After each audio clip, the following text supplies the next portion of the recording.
सबसे अहम खबर महाराष्ट्र के सियासी बहरान से। सियासी बहरान के दरमियान कानून साज असेंबली के डिप्टी स्पीकर नरहरी जिरवाल शिवसेना के 16 बागी अरकान को नोटिस जारी कर सकते हैं, जिन्हें शिवसेना ने नाअहल करार देने की कोशिश की अपील की है। जराये के मुताबिक शिवसेना के बागी अरकान असेंबली को आज नोटिस जारी किए जाएंगे। उन्हें जवाब देने के लिए पीर तक का वक्त दिया जाएगा। जराये के मुताबिक बागी अरकान असेंबली को जाती तौर पर हासिल रहने के लिए कहा जा सकता है। कल महाराष्ट्र के एडवोकेट जनरल आशुतोष कुंभकोनी को कानूनी राय लेने के लिए असेंबली सेक्रेटेरिएट तलब किया गया था। शिवसेना के रुकने पार्लियामेंट अरविंद सावंत के मुताबिक बागियों के लिए वापसी के दरवाजे अब बंद हो चुके हैं। दूसरी तरफ कई मुकामात पर बागी अरकान असेंबली के खिलाफ शिव सैनिकों की नाराजगी भी खुलकर सामने आ रही है। नाराज शिव सैनिक बागियों के मकानों और उनके दफ्तरों को निशाना बना रहे हैं। वहीं शिवसेना के बागी लीडर एकनाथ शिंदे के गढ़ थाने में हालात को पुरअमन बनाए रखने के लिए थाने कलेक्टर के जरिए 30 जून तक इम्तनाई अहकामात नाफिज कर दिए गए हैं। यहाँ लाठियों, असलहा, पोस्टर जलाने, पुतला जलाने या किसी भी किस्म का असलहा ले जाने पर सख्ती से पाबंदी आयद कर दी गई है। शहर में किसी तरह का कोई गाने बजाने, नारेबाजी करने या इस तरह के किसी भी शोरगुल की इजाजत नहीं होगी। शिवसेना लीडर एकनाथ शिंदे की बगावत से महाराष्ट्र की सियासत गरमाई हुई है। सियासी बहरान के दरमियान जुमे के रोज मीटिंगों का दौर रहा और आज भी मीटिंग का ये दौर जारी रहने वाला है। आज एक बार फिर शरद पवार और उद्धव ठाकरे की मीटिंग हो सकती है। मुंबई में शिवसेना के नेशनल एग्जीक्यूटिव की मीटिंग होगी। शिवसेना की नेशनल एग्जीक्यूटिव की ये मीटिंग आज दोपहर 1 बजे शिवसेना भवन में होना है। और सबसे अहम कि आदित्य ठाकरे ने जुमे को महाराष्ट्र में शिवसेना के जिला सदूर अरकान असेंबली और दीगर लीडरों से मुलाकातें की थी और शिवसेना को मुत्तहिद करने की मशक भी आदित्य ठाकरे की जानिब से शुरू कर दी गई थी। इसी सिलसिले की कड़ी के तौर पर आज शाम एक जलसे में शामिल होकर आदित्य ठाकरे अवाम और शिवसेना ठाकरे खानदान की साख बचाने की अपील करते नजर आएंगे। बीजेपी की अगर बात करें तो बीजेपी भी हुकूमत साजी को लेकर बड़ी ही खामोशी से इत्तेहादियों को एकजुट करने में मसरूफ है। बीजेपी लीडर और महाराष्ट्र के साबिक वज़ीर आला देवेंद्र फडणवीस और आरपीआई सदर रामदास अठावले के दरमियान अहम मीटिंग होना है। सुबह 11 बजे महाराष्ट्र में जारी सियासी हलचल के हवाले से इस मीटिंग का मुनक्किद होना है। फिलहाल इस मीटिंग को बीजेपी और उनके इत्तेहादियों की मीटिंग के तौर पर देखा जा रहा है। मुंबई का रुख करेंगे। हमारे साथ मौजूद है हमारे साथी वसीम अंसारी। वसीम, लगातार हम देख रहे हैं कि महाराष्ट्र में मीटिंगों का दौरा है। आज भी कई अहम मीटिंग होने वाली है। आपसे आज दिन भर क्या कुछ रहने वाला है, इस वक्त उसकी तफसीलात चाहेंगे। देखिए, आज का दिन काफ़ी खास होने वाला है क्योंकि अब तक ये जो सियासती उलट पुलट चल रही है इसे लेकर 5वां दिन है। इस 5वें दिन में भी देखा जा रहा है ये किसी भी तरीके से ये साफ नहीं हो पाया है कि सत्ता किसकी आएगी या फिर महाराष्ट्र सरकार अपनी सत्ता बचा लेंगे शिवसेना।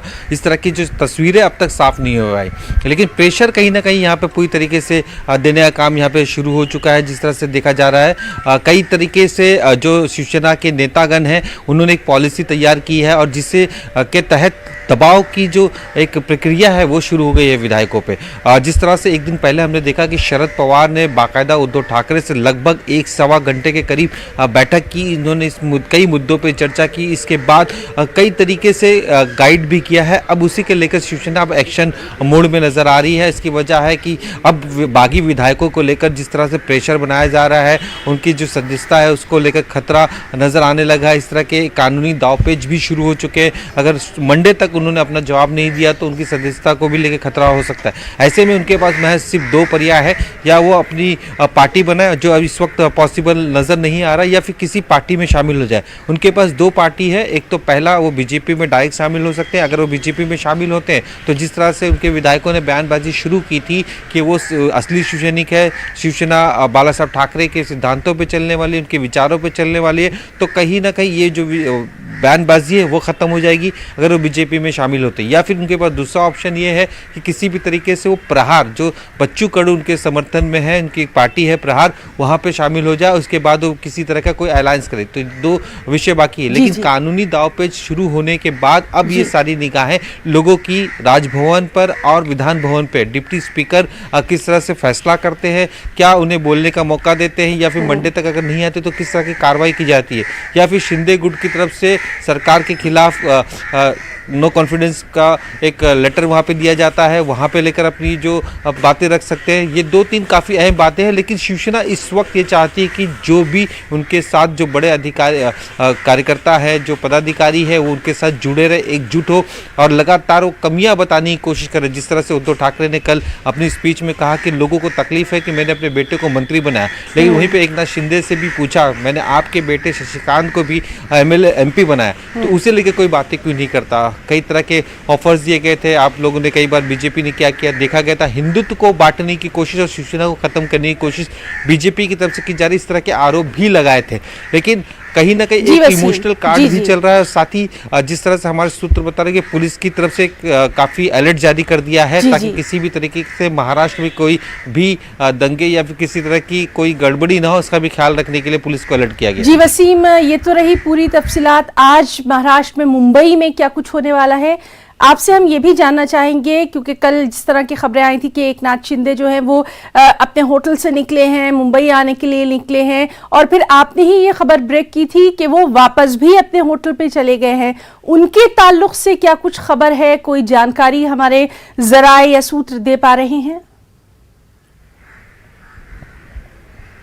देखिए, जिस तरह से अब एक खबरें आ रही हैं कि एकनाथ शिंदे आज फिर अपने जो विधायक हैं जो उनके समर्थन में गए उनके साथ बैठक करेंगे, और साथ ही जिस तरह से उन्होंने समर्थन की बात की थी और जिस तरह से एक वीडियो उनके सामने आया था, उन्होंने कहा था एक नेशनल पार्टी जो उनको समर्थन करने वाली है उनके आला नेताओं के साथ भी चर्चा करेंगे।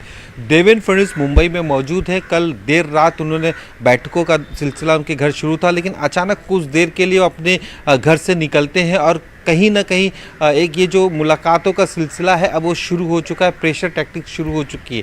आज भी उनके जो नेता है देवेंद्र फडणवीस के बंगले सागर पर पहुंचेंगे और उनसे डिस्कशन करेंगे कि आगे की रणनीति किस तरह से तय करना है, क्योंकि अगर सरकार बनने का वक्त आएगा तो उनको अपने विधायकों को एकजुट करना है, तो वही प्रेशर। जी, तो बहरहाल आज का दिन भी महाराष्ट्र की सियासत के लिए काफी अहम रहने वाला है। मुंबई में सियासी हलचल, गुवाहाटी में सियासी हलचल, दोनों पर हमारी खास नजर बनी हुई है। बहुत बहुत शुक्रिया आपका तमाम तर तफसीलात के लिए। खबर मध्य प्रदेश से। मध्य प्रदेश में